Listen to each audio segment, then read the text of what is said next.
ओम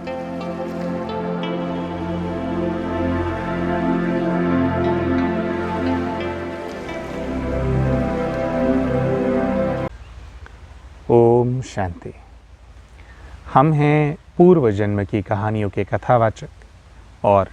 past life regression expert Hitesh Chhabra. आप सभी भाई बहनों से हम आज एक ऐसी बहन की कहानी को शेयर करने जा रहे हैं, एक ऐसी बहन की कहानी सुनाने जा रहे हैं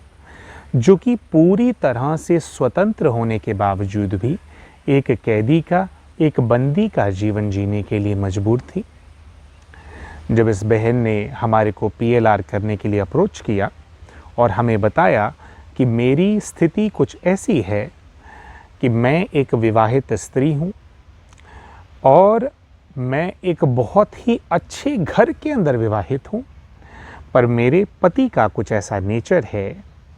कि वो बिल्कुल भी ये पसंद नहीं करते हैं कि मैं अपने घर से, जो उनका ससुराल है, उसकी दहलीज को लांग करके घर से एक भी कदम बाहर रखूं। बहन ने हमारे को बताया कि घर की चार दीवारी में रहते रहते मेरा जीवन बहुत ज़्यादा स्ट्रेसफुल हो गया था, बहुत ज़्यादा एंजाइटी से भर गया था और अपनी इस स्थिति को सुधारने के लिए उन्होंने कुछ आध्यात्मिक वीडियोस का सहारा लिया। आध्यात्मिक वीडियोस का सहारा लेने के बाद उन्होंने एक आध्यात्मिक संस्था को भी ज्वाइन किया जो कि उन्हीं के घर के कुछ पास थी, जहाँ पर वो छुप छुप कर जा कर के ध्यान योग कर कर अपने स्ट्रेस को और एंजाइटी को कम करने का प्रयास करती थी और जिसके अंदर वो बहुत ज़्यादा सक्सेसफुल भी रही हैं। पर जब से उनके पति को ये बात पता चली है कि बहन घर से बाहर जा कर के कहीं पर योग करती हैं, कहीं पर तपस्या करती हैं या किसी संस्था से वो जुड़ गई हैं, तो उनके पति ने उनको बहुत ही ज़्यादा परेशान करना शुरू कर दिया है। बहुत ज़्यादा गाली गलौच उनके साथ होने लग गया है और थोड़ा बहुत, जहाँ तक हमारे को याद आ रहा है, कुछ उन्होंने हमारे को फिज़िकल अब्यूज़ के बारे में भी बताया था कि उनके साथ थोड़ा बहुत कुछ मारपीट भी हो जाती है, क्योंकि उनके पति को बिल्कुल भी पसंद नहीं है कि वो अपने घर से बाहर पैर भी रखें। इसके साथ साथ उन्होंने हमारे को बताया कि जो मेरा रिलेशनशिप है वो अब्यूजिव रिलेशनशिप सिर्फ पति के साथ नहीं है। अगर मेरा रिश्ता केवल पति के साथ होता और उस घर के अंदर मुझे गुजारा करना होता तो मैं शायद फिर भी कर लेती, पर उन्होंने मुझे बताया कि मेरे घर में मेरे 2 बच्चे भी हैं, जिनमें एक बड़ी बेटी है और एक मेरा बेटा है। बेटी से तो रिश्ता ठीक है, पर जो मेरा बेटा है, जो कि उन्होंने बताया कि लगभग 16-17 साल का है, वह बेटा उनके जीवन को जैसे नरक बनाने के ऊपर तुला हुआ है। तो हमने उनसे पूछा कि वो ऐसा क्या करते हैं कि आप कह रहे हैं कि उन्होंने जीवन को जैसे नरक सा बना रखा है। तो बहन ने बताया कि जो मेरा बेटा है ये बहुत ही ज़्यादा मुझे परेशान करता है, दिन रात केवल फ़ोन में वीडियो गेम्स खेलता है और अगर इसको हम कुछ भी कहते हैं तो ये हमारे साथ बहुत ही बुरा व्यवहार करता है और अमूमन तौर पर गाली गलौच भी हमारे साथ करता है। तो बहन ने बताया कि अपने पति की गालियां तो मैं फिर भी सह लेती, पर जब मेरे ही तन से पैदा हुआ मेरा बच्चा बड़ा होने के बाद मुझे ही गालियां निकाल रहा है, मेरे लिए एक बहुत ही डिफ़िकल्ट सिचुएशन क्रिएट कर रहा है और मेरे को बहुत ही ज़्यादा पेन दे रहा है, तो मुझसे कहीं ना कहीं ये बात बर्दाश्त नहीं होती। बहन ने बताया कि जो मेरा बेटा है उसका रिलेशन मेरी बेटी से भी बहुत ज़्यादा ख़राब है, भाई बहन की आपस में बनती नहीं है, पर मेरा जो बेटा है उसका मेरे पति से कोई झगड़ा नहीं होता है, पर मेरे लिए तो जैसे मेरा कोई दुश्मन ही मेरे घर के अंदर आ गया है। तो पास्ट लाइफ रिग्रेशन के माध्यम से ये बहन जानना चाहती थी कि उन्होंने अपने पूर्व जीवन में ऐसा क्या किया है जिसकी वजह से इनके पति इनको इतने ज़्यादा बंधन में बांध रहे हैं और इनके जो बेटे हैं वो इतने ज़्यादा अब्यूज़िव हैं इनके प्रति, इनको इतना ज़्यादा नापसंद करते हैं। जबकि अगर हम जेनेरिकली देखें तो जो बेटे होते हैं उनका अमूमन तौर पर ऐसा देखा जाता है कि अपने पिताजी के कंपैरिजन में माताजी से ज़्यादा प्रेम होता है, अपनी माता के प्रति सम्मान और सद्भावना होती है। पर वैसा उनको इस रिश्ते के अंदर प्राप्त नहीं हो रहा था। एक और बहुत ही विशेष बात जो अभी हमें याद आ रही है, इस बहन ने हमारे को बताया था कि अपने पति और अपने बेटे के साथ जो इनका बुरा रिलेशनशिप है, उसके साथ साथ उनकी एक देवरानी भी है जिनके साथ इनकी बिल्कुल भी नहीं बनती है और इनकी देवरानी इनको बिल्कुल ही नापसंद करती है। इनकी और इनकी देवरानी के बीच में कुछ ऐसा चैप्टर हो गया था जिस समय ये सब लोग इकट्ठे रहते थे, एक ही घर में रहते थे। उस समय इनके घर में कुछ चोरियां हुई थी, जिन चोरियों के अंदर इनका जो सोना है वो चोरी हो गया था और इनकी देवरानी का सोना भी चोरी हो गया था। पर इन्होंने हमारे को बताया कि हमारे मन में हमेशा से ये शक रहा कि जो मेरा सोना चोरी हुआ था वो दरअसल मेरी देवरानी ने ही चोरी किया है, और दूसरी तरफ इनकी देवरानी भी ऐसा ही समझती हैं कि जो उनका सोना चोरी हुआ वो इन्होंने किया है, जिसकी वजह से भाइयों के और ये भाभी और देवरानी के रिश्ते में इतनी दरार आ गई कि ये लोग जिस घर में इकट्ठे रहते थे उसी घर के बीच में एक दीवार बना करके एक घर के दो टुकड़े हो गए, और अब ये दोनों परिवार जो पहले एक परिवार थे अब दो परिवार होकर के दो अलग अलग घरों में रहते हैं, जो कि बिल्कुल एक दूसरे के साथ में लगता है क्योंकि बीच में केवल एक दीवार खड़ी की गई है। और वो जो दीवार बीच में खड़ी हुई है वो केवल एक फिजिकल ईंट और पत्थरों की दीवार नहीं है, बल्कि अब दिल के अंदर भी जो है, दिलों के अंदर बहुत दूरियां आ गई हैं और जैसे एक दीवार बीच में इनके खड़ी हो गई है जिसको अब ये लोग तोड़ नहीं पा रहे हैं। इसके साथ साथ जब इन लोगों का रिलेशनशिप ठीक भी था तो भी ये बहन हमारे को इन्होंने कुछ ऐसा बताया कि देवरानी पहले दिन से ही मुझे बिल्कुल भी पसंद नहीं करती है। हमने इनसे पूछा कि क्या कोई विशेष कारण है जिसकी वजह से वो आपको पसंद नहीं करते हैं, तो बहन ने कहा कि कुछ ऐसा है कि जब से हम इस परिवार के अंदर आए तो हमारा जो नेचर है वो थोड़े हम धार्मिक प्रवृत्ति के थे, पर जो घर का काम होता है, काम काज होता है, सिलाई बुनाई कढ़ाई और ये सब कुछ करना या घर में खाना पकाना, इन सब चीज़ों में हम बहुत कमज़ोर थे। पर जो मेरी देवरानी ब्याह करके इस घर के अंदर आई थी वो इन सब चीज़ों के अंदर बहुत ही ज़्यादा अच्छी थी। माने खाना पकाना है तो खाना पकाने में भी बहुत अच्छी हैं, घर का काम करना है तो घर के काम में बहुत अच्छी हैं, बहुत ज़्यादा एजुकेटेड हैं, बाहर भी शायद वो कुछ नौकरी करती हैं, शायद इन्होंने ऐसा कुछ बताया था, तो उसमें भी बहुत अच्छी हैं। एक बहुत ही इंटेलेक्चुअल बहन है जो कि बाहर भी और घर को भी दोनों ही चीज़ों को बहुत ही अच्छे से संभालने की काबिलियत रखती हैं। पर जो उनका नेचर है वो बिल्कुल भी धार्मिक नहीं है, माने वो बहुत ज़्यादा प्रैक्टिकल स्वभाव की लेडी हैं, और इसी वजह से हमारे परिवार के अंदर उनको थोड़ा कम पसंद किया जाता है और हमारे को ज़्यादा पसंद किया जाता है।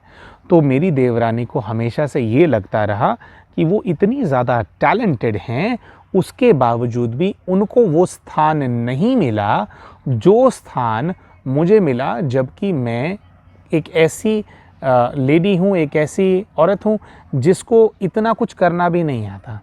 केवल जो हमारा नेचर है, जिस तरह से हम बात करते हैं और घुलते मिलते हैं परिवार के अंदर, उस ही चीज़ को ध्यान में रखते हुए हमें ज़्यादा इम्पोर्टेंस मिलती आई, जिसकी वजह से हम दोनों के बीच में ये एक डिफरेंसेस उत्पन्न हो गए। तो बहन की ये सभी परेशानियां सुनने के बाद हमने इनका PLR का सेशन किया और इनकी सभी प्रॉब्लम्स में से हमें लगा कि जो उनके बेटे वाली प्रॉब्लम है कि उनका जवान बेटा है जो कि उनके ऊपर हाथ उठा देता है या गाली गलौज करता है, पहले ये देखना सबसे ज़्यादा ज़रूरी है कि ऐसा क्यों है। तो जब हमने बहन को प्रोब किया, बहन ट्रांस में चले गए और उसके बाद जब उनको प्रोब करके भेजा गया उस जीवन के अंदर, जिस जीवन के अंदर इनका पहले कोई कार्मिक अकाउंट अपने बेटे के साथ रहा था, तो ये बहन किसी भी पिछले जीवन में नहीं पहुंच पा रही थी। और उनको पिछले जीवन में भेजने का हमने कई बार प्रयास किया, पर जितनी बार भी हम उनको ये बोल करके पूर्व जीवन में भेजते थे कि अपने बेटे से आपका क्या कार्मिक अकाउंट है, उससे जुड़े हुए पूर्व जीवन में जाएं, तो वो अपने इसी जीवन के आज से 19 साल 20 साल पुराने पहले के दृश्य देखने लग जाते थे। उनको बार बार वो समय देखने लग जाता था जिस समय ये बहन विवाह करके इस परिवार के अंदर आई थी। तो हमारी ये बहन जब अपने पूर्व जीवन के अंदर अपने बेटे को नहीं ढूंढ पा रही थी, तो हमने इनको प्रोब करके उस जीवन के अंदर भेजा जिस जीवन के अंदर जो इनके आज के पति हैं उनके साथ इन्होंने कोई लाइफ पहले स्पेंड की हुई थी, बिताई हुई थी। तो बहन जब अपने पूर्व जीवन के अंदर गई, उन्होंने देखा कि वो एक महल के अंदर खड़ी हुई हैं। जो महल था वो एक बहुत ही ज़्यादा भव्य महल उनको नज़र आया। और जैसा कि हमारा प्रोसेस होता है, हमने उनको प्रोब किया कि वो खुद को आइडेंटिफाई करें, यानी कि वो खुद कैसी नज़र आ रही हैं। तो उन्होंने देखा कि मैं इस जीवन में खुद को महिला के रूप में ही देख रही हूँ। मैंने राजसी वस्त्र पहने हुए हैं, राजसी कंगन पहने हुए हैं, पैरों में कुछ नहीं पहना, पर जो मेरी पोशाक है, जो मेरी ड्रेस है, उससे क्लियरली समझ में आ रहा है कि मैं यहाँ की महारानी। हमने जगह को थोड़ा आइडेंटिफाई करने का प्रयास कराया, पर बहन एग्जैक्टली आइडेंटिफाई नहीं कर पा रही थी कि यह हवेली कौन से राज्य में है, कहाँ का राजघराना है। पर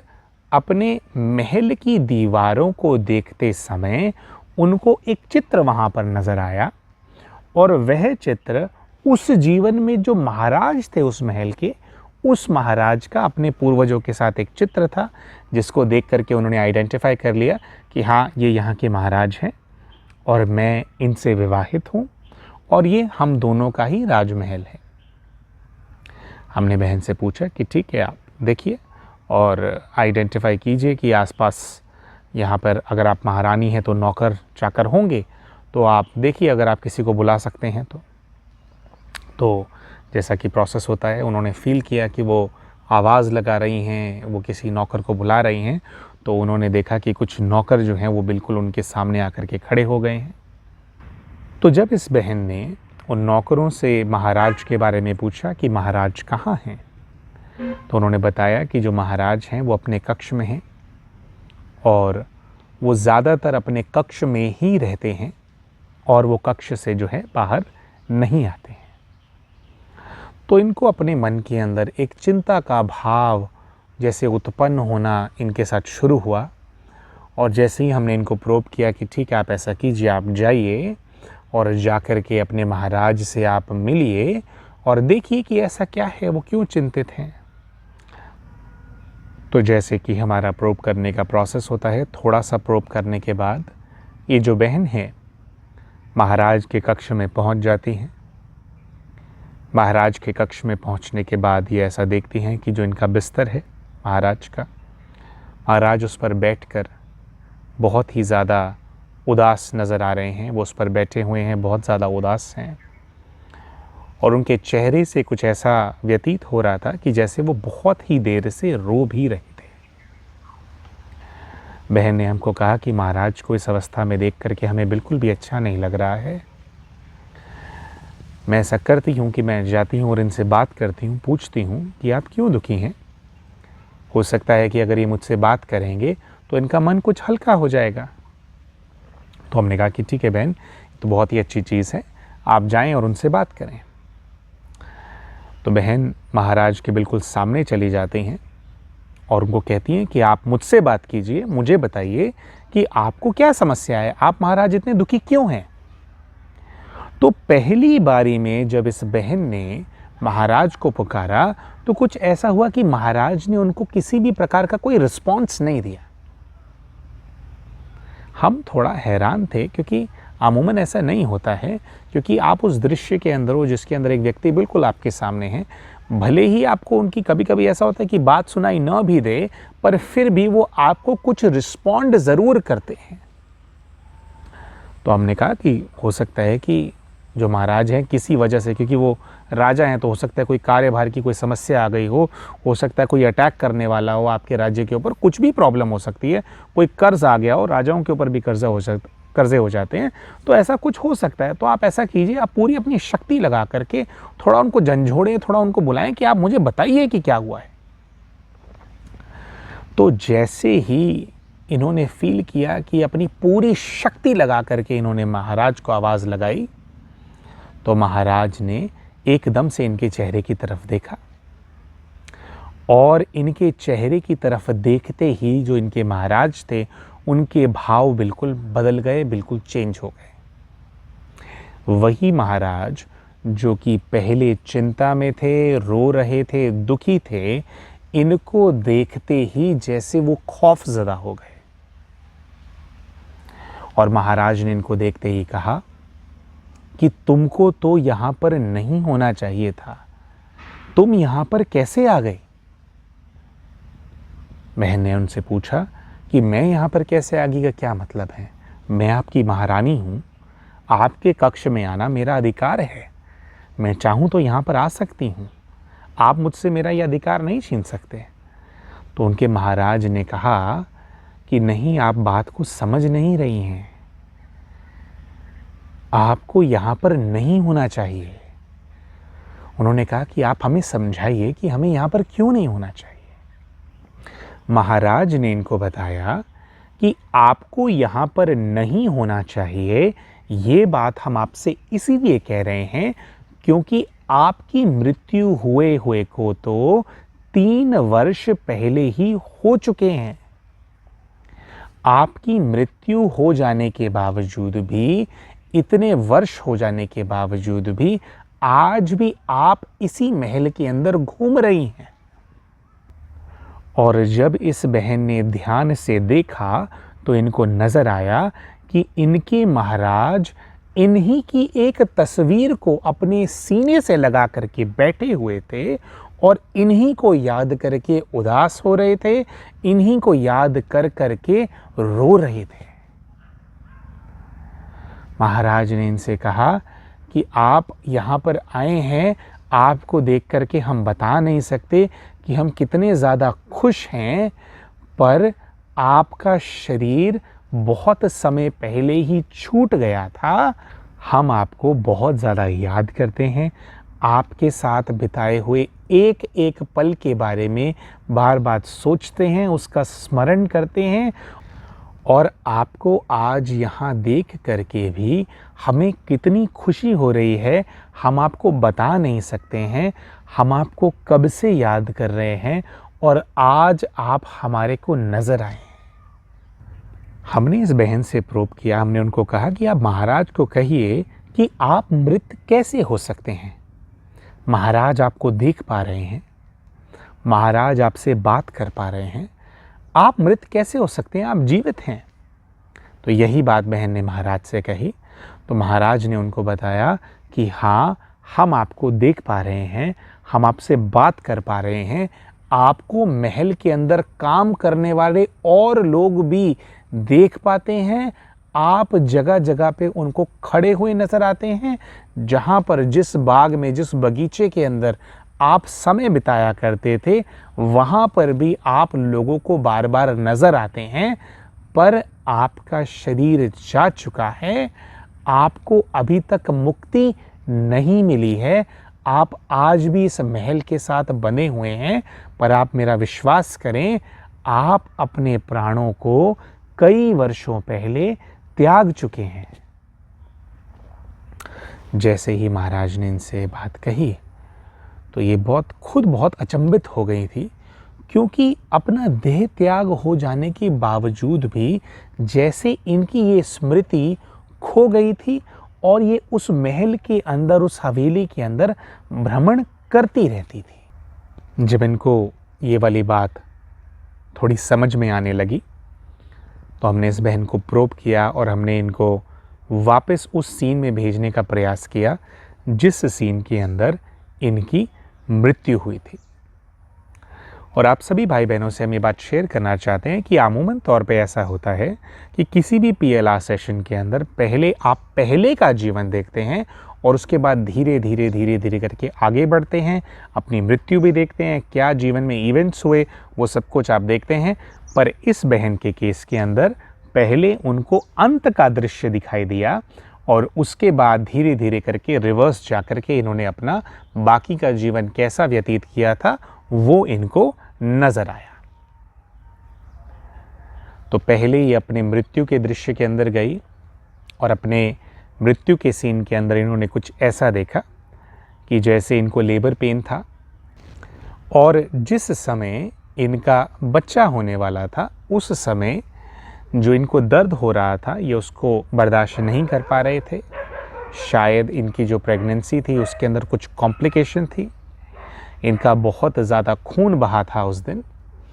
और इसी कॉम्प्लिकेशन के चलते हुए इनकी चाइल्ड बर्थ का जो बर्थ बेड होता है उसी स्थान पर इनकी मृत्यु हो गई थी।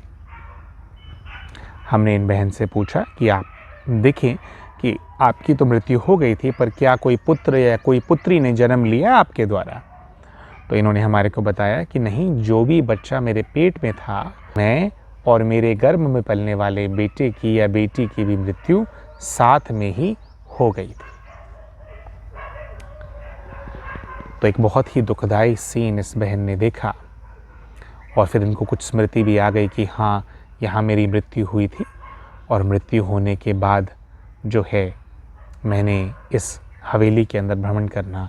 शुरू कर दिया था क्योंकि मैं अपने पति से बहुत ज़्यादा अटैच थी और मैं उनको छोड़ना बिल्कुल भी नहीं चाहती थी। तो इस दृश्य से हमने इनको थोड़ा और पीछे भेजा और इनसे कहा कि आप देखिए कि आपका विवाह किसने कराया, कैसे हुआ, महाराज से कैसे आपका संयोग बना। तो बहन अपने पिछले दृश्य में चले गए। इन्होंने कुछ ऐसा देखा कि इनके परिवार की और महाराज के परिवार की जो दोनों ही अलग अलग राजघराने थे, उनके बड़ों की स्वीकृति से पूरे धर्म और संस्कार के साथ इनका विवाह संपन्न कराया गया। ये खुद को मंडप के अंदर देख पा रहे थे। इस मंडप के अंदर इन्होंने कई लोगों को आइडेंटिफाई किया। आज के जीवन में जो इनके पिता हैं उनको भी इन्होंने उस मंडप के अंदर देखा, अपने और रिश्तेदारों को भी देखा जो कि अलग अलग रोल्स में आज इनके जीवन के अंदर हैं, जो कि वहाँ पे भी थे जब इन दोनों का विवाह हुआ। इन सभी रिश्तेदारों को जब ये आइडेंटिफाई कर रहे थे तो उसके बीच में इनको एक और रिश्तेदार वहाँ पर नज़र आया जिसके बारे में तो हमने प्रोब भी नहीं किया था, और वो रिश्तेदार था इनकी देवरानी। हमने उनसे पूछा कि अच्छा, ये जो देवरानी आपको नज़र आ रही हैं, जो कि आज देवरानी हैं, इनसे आपका तब उस समय में क्या रिश्ता था?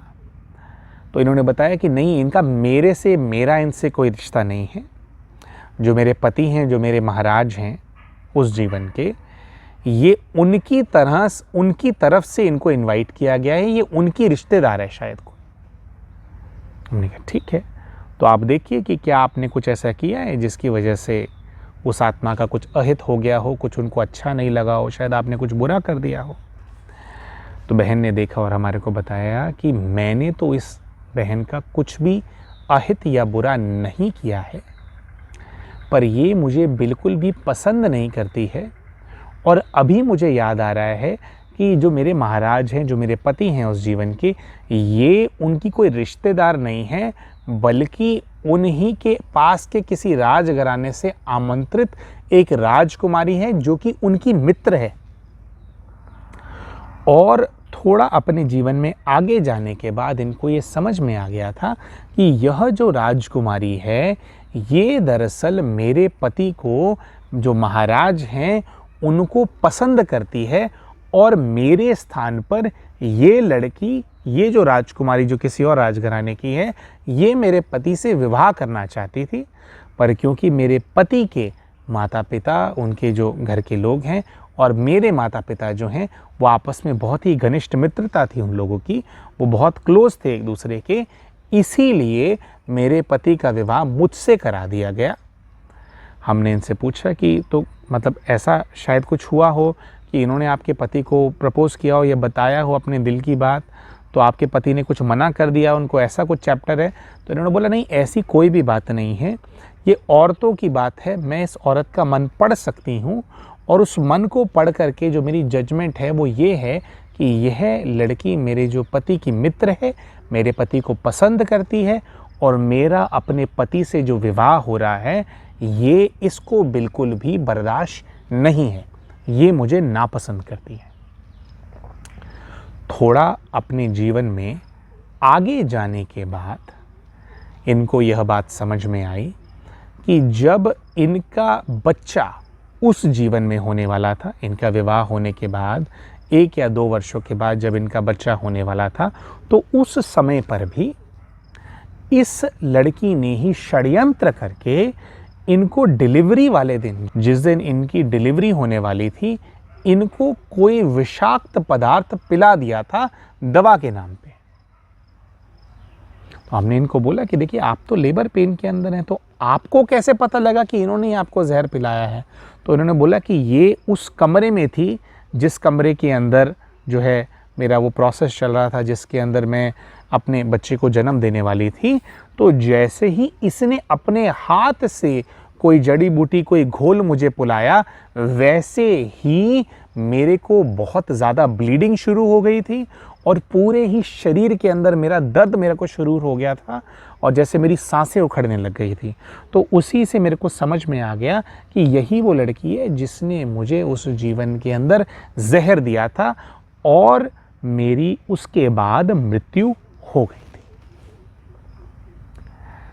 तो ये तीनों दृश्य देखने के बाद हम इनको वापस उस दृश्य में लेकर के गए जिसके अंदर ये महल के अंदर भटक रही थी। तो अब हमने इनसे पूछा कि ठीक है, अगर आप इस महल में भटक भी रहे थे तो कितने समय तक आप इस महल के अंदर भटके, थोड़ा हम इसके बारे में जानकारी प्राप्त करते हैं। तो बहन ने बताया कि जो महल है उसके अंदर कई वर्षों के बाद, मेरी मृत्यु के लगभग 4-5 वर्षों के बाद एक यज्ञ रचा गया और जैसे जैसे वो यज्ञ होता गया वैसे वैसे वैसे मुझे ऐसा फील होता गया कि जैसे मेरे पास शक्ति आ गई है कि मैं इस महल को छोड़कर, इस महल के बंधन से आज़ाद होकर ऊपर जा सकती हूँ।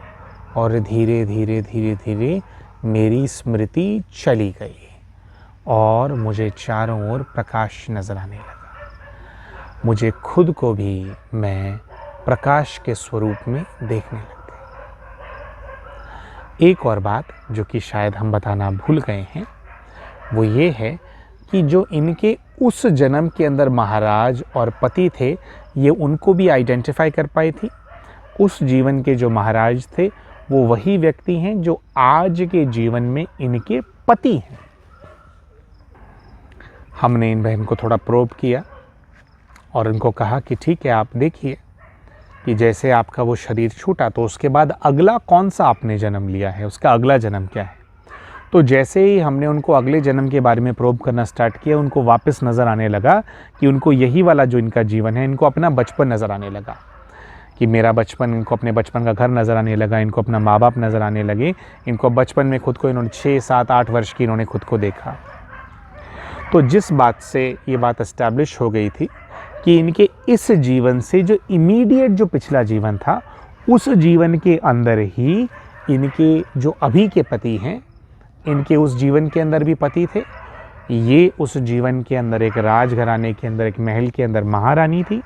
और इनके जो पति थे वो उसी महल के अंदर, उसी राजघराने के अंदर महाराजा थे। इनके पास्ट लाइफ रिग्रेशन के सेशन के दौरान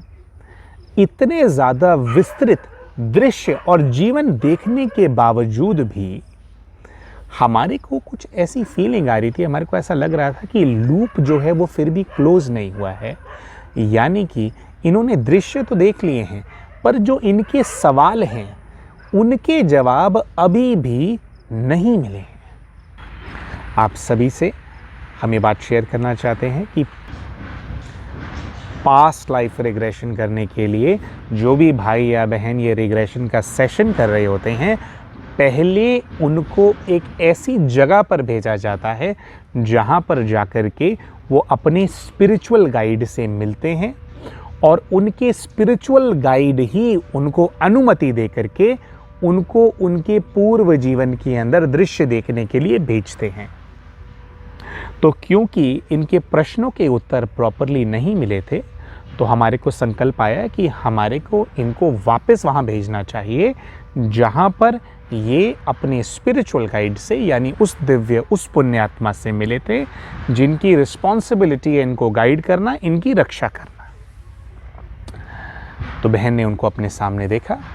एक बेंच के ऊपर बैठे हुए, और हमने इन बहन को कहा कि आप सबसे पहले तो इनसे प्रश्न पूछिए कि अपने इस पूरे जितने भी जीवन हैं, जो प्रकरण हैं,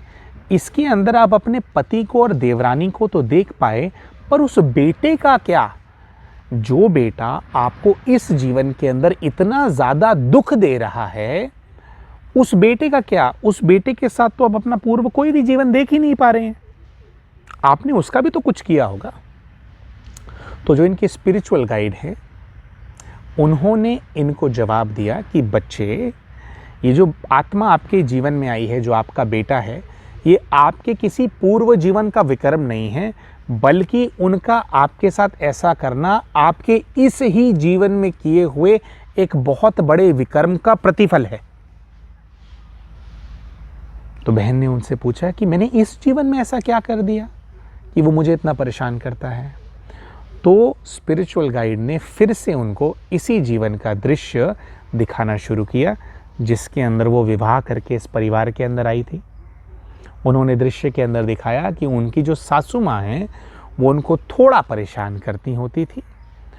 और क्योंकि इनको कुछ ऐसी नॉलेज थी और किसी ने इनके कान भर दिए थे, इनको ऐसा लगने लगा था कि इनकी सासू माँ इनके ऊपर कोई जादू टोना या कोई दूसरे तरह की विधि का इस्तेमाल कर रही हैं। किसी पंडित की बातों में आ करके इन्होंने कुछ पूजा अर्चना, कुछ ऐसा कराया था जिसको अमूमन तौर पे शायद ब्लैक मैजिक या डार्क मैजिक भी कहा जाता है। आप सभी भाई बहनों से हम ये बात शेयर करना चाहते हैं कि हम एक बहुत ही प्रोफेशनली ये सभी चीज़ें करते हैं, और ये जो सारी एक्टिविटी होती है, इसको करने के लिए अच्छी दिव्यता की ज़रूरत होती है। पर जैसे दिव्यता, सूक्ष्म पॉजिटिव शक्तियाँ एग्जिस्ट करती हैं, उसी तरीके से नेगेटिव एनर्जी भी एग्जिस्ट करती हैं। जिस प्रकार से हम अपने जीवन के अंदर परमात्म शक्ति को कैसे धारण करना है, दिव्यता को कैसे इस्तेमाल करना है, उसका अपने कार्यों के अंदर अपनी एफिशिएंसी, अपने जीवन की एफिशिएंसी को बढ़ाने में किस प्रकार से इस्तेमाल करना है, ये सभी विधियाँ ध्यान और परमात्म शक्ति से जुड़ करके सीखते हैं। उसी तरह से बहुत सारे लोग, जो नेगेटिविटी होती है, जो निचले स्तर की जो शक्तियाँ होती हैं, उनके ऊपर ध्यान केंद्रित करके उनका इस्तेमाल गलत कार्यों के लिए भी करते हैं। तो ये बहन किसी ऐसे ही व्यक्ति के संपर्क में आई थी जिन्होंने इनके कान भरे, इनको कहा कि इनकी जो सासू माँ हैं वो इनके विरुद्ध कुछ कर रही हैं, तो उसको तोड़ने के लिए इनको कुछ एक्शन करना चाहिए और इनको कुछ ऐसी नेगेटिव विधियाँ करानी चाहिए। अपने इस जीवन के अंदर इन्होंने, इनके सामने वो दृश्य आया, इन्होंने देखा कि कैसे इन्होंने कुछ ऐसी कोई नेगेटिव साधना कराई काफ़ी समय तक, और जैसे ही इन्होंने वो सब कराना शुरू किया था, इनकी सासू माँ की तबीयत बहुत ज़्यादा बिगड़ने लग गई थी, और कुछ ही समय के अंदर जो इनकी मदर इन लॉ है, उनकी मृत्यु हो गई थी। तो जो स्पिरिचुअल गाइड हैं, उन्होंने इनको दिखाया कि ये जो बेटा आपके जीवन के अंदर आया है, ये आप ही की मदर इन लॉ की आत्मा है। आपकी मदर इन लॉ, आपकी सासू माँ ही वापस आप ही का बेटा बनकर के आपके घर के अंदर आ गई हैं, जो आपने ज़बरदस्ती ऐसी विधियों का इस्तेमाल करके उनको, उनका जीवन उनसे छीना। उसी के रिजल्ट में वो आत्मा आज आपको प्रताड़ित कर रही है। आपने क्योंकि इन विधियों का इस्तेमाल किया, इस वजह से उनकी तबीयत खराब हुई और उनको अपना देह त्याग जल्दी करना पड़ा, और आपकी वजह से उस आत्मा ने बहुत ज़्यादा कष्ट झेले हैं। तो वो आत्मा आपसे बदला लेने के लिए आप ही के घर में आपका पुत्र बन करके आई हुई है। इस चीज़ की जानकारी मिल जाने के बाद स्पिरिचुअल गाइड से पति के बारे में पूछा गया कि जो दृश्य नज़र आया उसमें तो ऐसा दिख रहा है कि पति तो इनके प्रेम में बहुत ज़्यादा वो माने पागल थे, माने प्रेम करते थे, कई वर्षों तक इनको सीने से इनकी फ़ोटो लगा करके रोते रहे। तो वो मुझे आज क्यों ऐसे प्रताड़ित करते हैं, मुझे बांध के क्यों रखते हैं, मैंने तो क्या उनको बंदी भी बनाया था क्या किसी जीवन के अंदर। तो इन्होंने बताया कि नहीं, आपके पति को आपने बंदी नहीं बनाया था, ये जो आपने जीवन देखा दरअसल आपका जो विछोह इनसे हो गया था, जो आपसे ये अलग हो गए थे, उसकी वजह से इनको उस जीवन के अंदर बहुत ज़्यादा कष्ट हुआ कि बहुत ज़्यादा आपको याद करते थे, और उसी चीज़ के प्रतिफल में आपको दोबारा दोनों को सौभाग्य मिला है पति पत्नी बन करके इस जीवन के अंदर दोबारा से एक मैरिड सुखी लाइफ जीने का। पर क्योंकि उस आत्मा के अंदर एक डर रहता है बहुत ज़्यादा, वो एक बार आपको खो चुकी है, आपको खोने के बाद बहुत ज़्यादा तड़प चुकी है। तो अगर आप प्रेम से उनके साथ बैठ कर के बात करोगे तो वो आपके सामने दिल का हाल रखेंगे कि जो वो आपको मना करते हैं कि आप घर से बिल्कुल बाहर मत जाओ, उनके सामने ही रहो हर वक्त, नहीं भी अगर वो घर पे हैं तो भी आप घर में रहो, उनको पता रहे कि आप घर में सुरक्षित हो। इस चीज़ को इंश्योर करने के लिए वो आत्मा आपके ऊपर दबाव बना करके रखती है कि आप जाओ नहीं, क्योंकि आप उनसे अलग हो जाओ ये उस आत्मा को बिल्कुल भी बर्दाश्त नहीं है, वो इस चीज़ को झेल नहीं पाती है। अगर वो घर आए और आप उनको दिखो ना, तो उसके अंदर वही तड़प वापस पैदा हो जाती है जिस तड़प को उसने अपने पूरे जीवन के अंदर, पिछले जीवन के अंदर अपने मरते दम तक बर्दाश्त किया था। उन्होंने उनको कुछ ऐसा भी बताया कि जो आपके पति उस जीवन के अंदर हैं, उन्होंने आजीवन दूसरा विवाह नहीं किया था,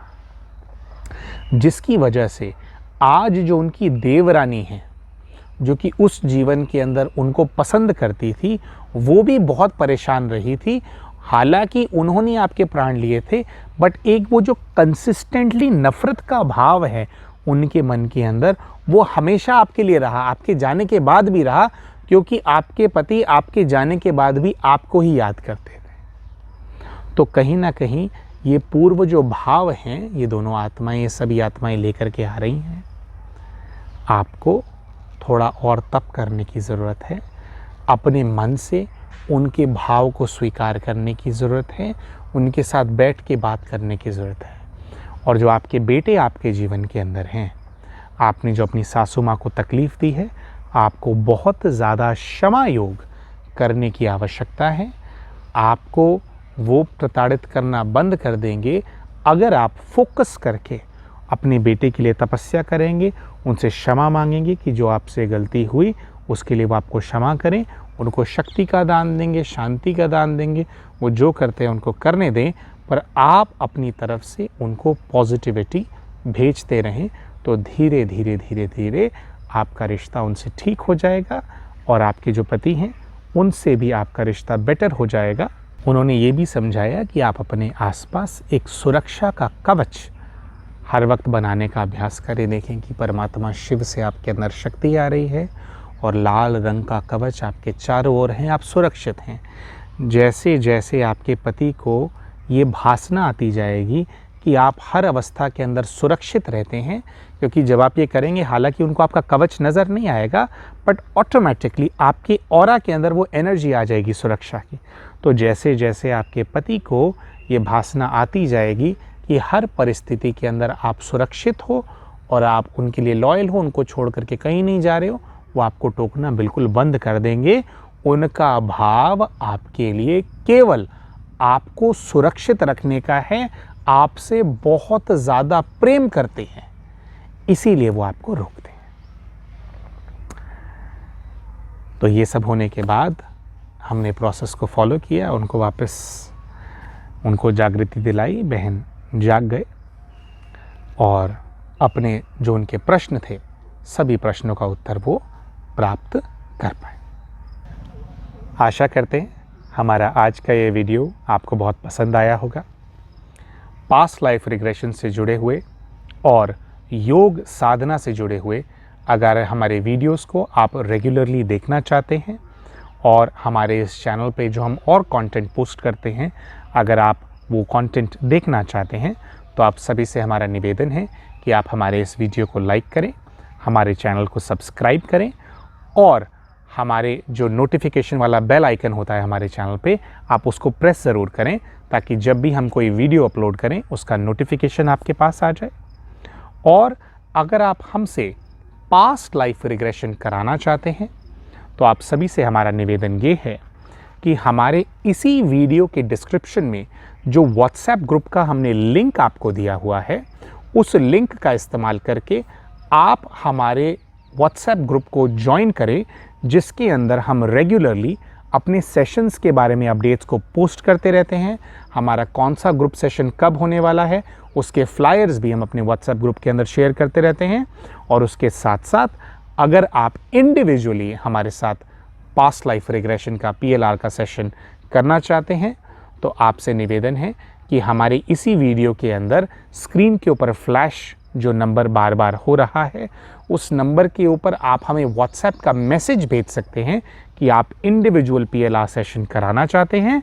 और आप हमसे सेशन आप कैसे करा सकते हैं इसकी पूरी जानकारी व्हाट्सएप के माध्यम से प्राप्त कर सकते हैं। ओम शांति।